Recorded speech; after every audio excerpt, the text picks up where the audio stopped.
इस वीडियो में हम लोग देखेंगे ऑपरेटर्स के बारे में। तो ऑपरेटर क्या होते हैं? ऑपरेटर का काम होता है वैल्यूज़ या वेरिएबल के बीच में ऑपरेशन को परफॉर्म करना। जैसे कि यहाँ पर दिख रहा है आपको, ये प्लस क्या है? ऑपरेटर है, जिसका काम है इस 10 और 5 को ऐड करना या जोड़ना। तो इसी को बोलते हैं ऑपरेटर। तो इसी टाइप के एडिशन, सब्सट्रैक्शन और डिवीज़न, मल्टीप्लिकेशन, ये सब क्या होते हैं? ये सब ऑपरेटर होते हैं। इसके अलावा और भी होते हैं। इन ऑपरेटर्स को अलग अलग कैटेगरी में बांट दिया गया है, जैसे कि arithmetic operators, assignment operators, comparison operators, logical operators, identity operators, membership operators, bitwise operators. इन्हीं के बारे में धीरे धीरे देखते हैं। तो सबसे पहले है अर्थमेटिक ऑपरेटर्स। तो यहाँ पर अर्थमेटिक ऑपरेटर्स दिख रहा है आपको, ये ऑपरेटर हैं और इसके नेम क्या है? ये एडिशन ऑपरेटर, ये सब्सट्रैक्शन ऑपरेटर, ये मल्टीप्लिकेशन, ये डिवीज़न, ऐसे करके ये मॉडुलस है, ये एक्सपोनेंशिएशन है, ये फ्लोर डिवीज़न है। तो यहाँ तक तो आप जानते ही होंगे। हो सकता है कुछ लोगों को मॉडुलस के बारे में ना पता हो। ये रिमाइंडर देता है, इसका सिंबल यही है, डिवीज़न जैसा सिंबल होता है ये, लेकिन ये रिमाइंडर सप्लाई करता है, रिमाइंडर देता है। जैसे कि इसके एग्जाम्पल को देखते हैं। यहाँ पर क्या है? x में 5 है, y में 2 है और x को y से रिमाइंडर निकाला जा रहा है, मतलब x को डिवाइड किया जा रहा है y से। तो डिवाइड करने के बाद जो रिमाइंडर बचता है वही आउटपुट है इसका। तो 2 से 5 को डिवाइड करेंगे तो रिमाइंडर आता है 1। 2 2 जा 4 और 5 माइनस 4 कितना होगा? 1, यानी रिमाइंडर होता है 1। इसके बाद ये एक्सपोनेंशिएशन है। एक्सपोनेंशिएशन का मतलब क्या होता है? जिसको हम लोग पावर बोलते हैं, मैथ में पावर, यानी x की power y, x to the power y। तो इसी को एक्सपोनेंशिएशन यहाँ पर बोल रहा है। तो यहाँ पर क्या है? 2 की पावर 5, इसका आंसर यहाँ पर लाया गया। ठीक, 2 की पावर 5 कितना होता है? 32 होता है। 2 की पावर 4 कितना होता है? 16 होता है। 2 की पावर 3 कितना होता है? 8 होता है। ऐसे करके होता है फ्लोर डिवीज़न। फ्लोर डिवीज़न भी उसी जैसा होता है, इसमें भी डिवीज़न ही होता है, बस इसमें आंसर जो होता है वो फ्लोर वाला होता है। जैसे कि 2 से 15 को डिवाइड किया गया तो ये फ्लोर डिवीज़न ऑपरेटर है। तो 2 से 15 को डिवाइड कर रहा है, यानी x में 15 है और y में क्या है? 2 है। तो 15 को 2 से डिवाइड करने के बाद जो फ्लोर वैल्यू आती है, यानी कि डेसिमल में नहीं आएगा, 7 पॉइंट समथिंग आएगा। तो जो बेस है वो कितना है? 7 है, फ्लोर 7 है, तो इसलिए आपका आंसर 7 है यहाँ पर। तो इस तरीके से ये होता है। उसके बाद आता है पाइथन असाइनमेंट ऑपरेटर्स। इनको असाइनमेंट ऑपरेटर्स बोलते हैं। तो ये मेन है असाइनमेंट ऑपरेटर, और इसके साथ जब ये addition, subtraction, multiplication, division, modulus और ये फ्लोर डिवीज़न, एक्सपोनेंशिएशन, एंड और ये सब लग जाता है, तो इसको भी उसी नेमिंग के साथ पढ़ा जाता है। जैसे कि ये हो गया असाइनमेंट ऑपरेटर, तो ये हो गया एडिशन असाइनमेंट ऑपरेटर। ये क्या हो गया? Subtraction assignment operator. तो इसी तरीके से हो गया फ्लोर डिवीज़न असाइनमेंट ऑपरेटर। ठीक है, तो ऐसे ही पढ़ सकते हैं हम लोग। और इनको लिखा कैसे जाता है, इसको समझा कैसे जाता है? इसका मतलब होता है x प्लस इक्वल्स टू 3।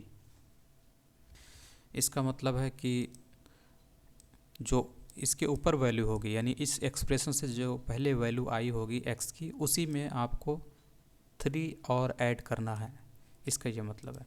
जैसे कि इसको अगर दूसरे एंगल से देखें तो ये इस टाइप में आपको दिखेगा। जैसे इसको करके देखते हैं, तो यहाँ पर कितना x की वैल्यू कितनी? 5 है। उसके बाद x प्लस इक्वल्स टू 3, इसका मतलब होता है जस्ट आपको x में, इस पूरी लाइन का मतलब है आपको जो ऊपर वाली x है उस x में और वैल्यू 3, जो 3 वैल्यू हो उसको और ऐड कर देना है इसमें। तो 3 वैल्यू ऐड करेंगे 5 में तो 8 हो जाएगा। तो ओरिजिनल x की वैल्यू इसकी वजह से कितनी हो जाएगी? 8 हो जाएगी, जिसको प्रिंट के ज़रिए हम प्रिंट करा रहे हैं यहाँ पर। और इसको दूसरे एंगल से देखें तो अभी बताया है कि इसको कैसे लिखा जा सकता है, इसको ऐसे करके लिखा जा सकता है। ठीक, तो ऐसे समझना और भी आसान है। सबसे पहले इस टाइप की अगर एक्सप्रेशन आती है तो सबसे पहले आपको इधर का हल करना होता है, और इधर का जब हल करेंगे तो आपके x में कितनी वैल्यू मिलेगी आपको?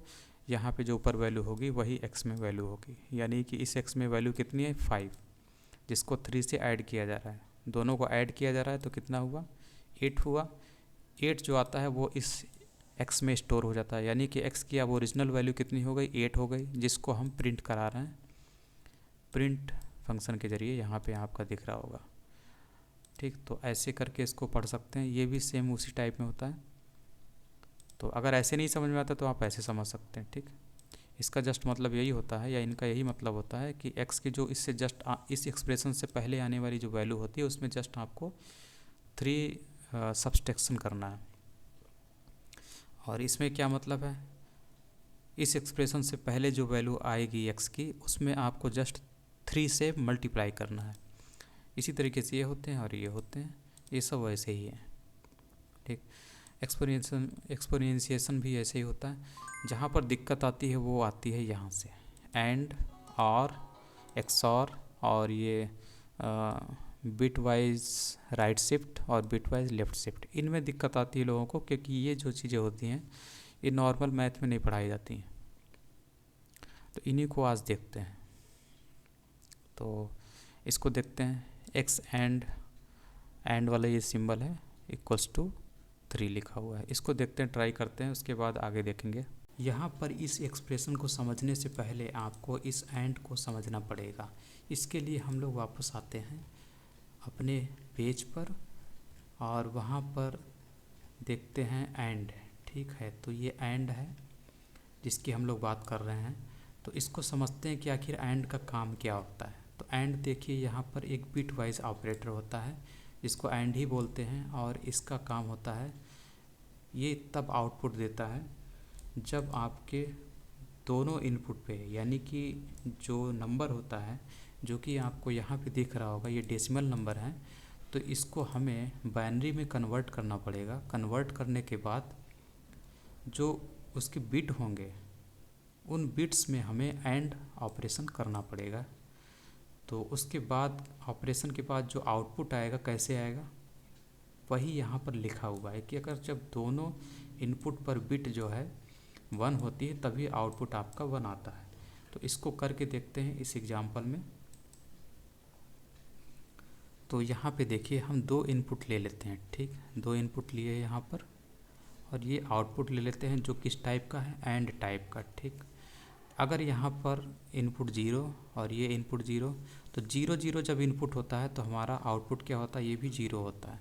अगर यहाँ पर हम 1 ले लेते हैं, एक इनपुट 1 और दूसरा इनपुट 0, तो आउटपुट क्या आएगा, ये 0 आएगा तब भी। और अगर यहाँ पे 0 इनपुट ले लें, यहाँ पे 1 ले लें, तब भी आउटपुट क्या आएगा, 0 आएगा। और अगर यहाँ पे 1 ले लेते हैं और यहाँ पर भी 1 ले लेते हैं, यानी दोनों इनपुट जो है हमारे 1 हो जाएं, तब आउटपुट जो होता है इसमें एंड में 1 आता है। और यही चीज़ वहाँ पे लिखी हुई है कि sets each bit to 1 if both bits are 1। तो ये चीज़ ही यहाँ पर लिखी हुई है। इसके बाद हमारे पास क्या है, ऑपरेशन जो है वो इस टाइप का है, यानी कि हमें 5 और 3 को बाइनरी में कन्वर्ट करना पड़ेगा। डेसिमल से बाइनरी में कन्वर्ट करने का तरीका क्या होता है, राइट साइड में हम 1 लिखें, फिर इसका दुगना करते हैं, फिर इसका दुगना करें, फिर इसका दुगना कर दें। फिर उसके बाद आपको क्या काम करना है, इसमें उन नंबर्स को ले लीजिए, 5 को बनाने के लिए उन नंबर्स को लीजिए जिसका सम 5 आता है, यानी कि एक 4 को ले लें, 1 को ले लें। ठीक है, तो जितने नंबर को लिया जाता है वहाँ पर 1 ले लीजिए, यहाँ पे 1 रख लीजिए, यहाँ 1 रख लीजिए और यहाँ 0। तो अगर आप 3 बिट में ले रहे हैं तो आपको जो 5 जो डेसिमल सिस्टम का 5 है वो असल में बाइनरी सिस्टम के किसके बराबर है, 101 के बराबर। ठीक, ये आपको समझ में आ गया होगा। उसी तरीके से आपको 3 बनाना है, डेसिमल का जो 3 है उसको आपको बाइनरी में बनाना है। तो आप इस बिट को ले लीजिए और इस बिट को ले लीजिए, तो 3 कैसे हो जाएगा, डेसिमल सिस्टम का जो 3 है वो कैसे कन्वर्ट हो जाएगा। ठीक, तो ये आपका डेसिमल सिस्टम हो जाएगा।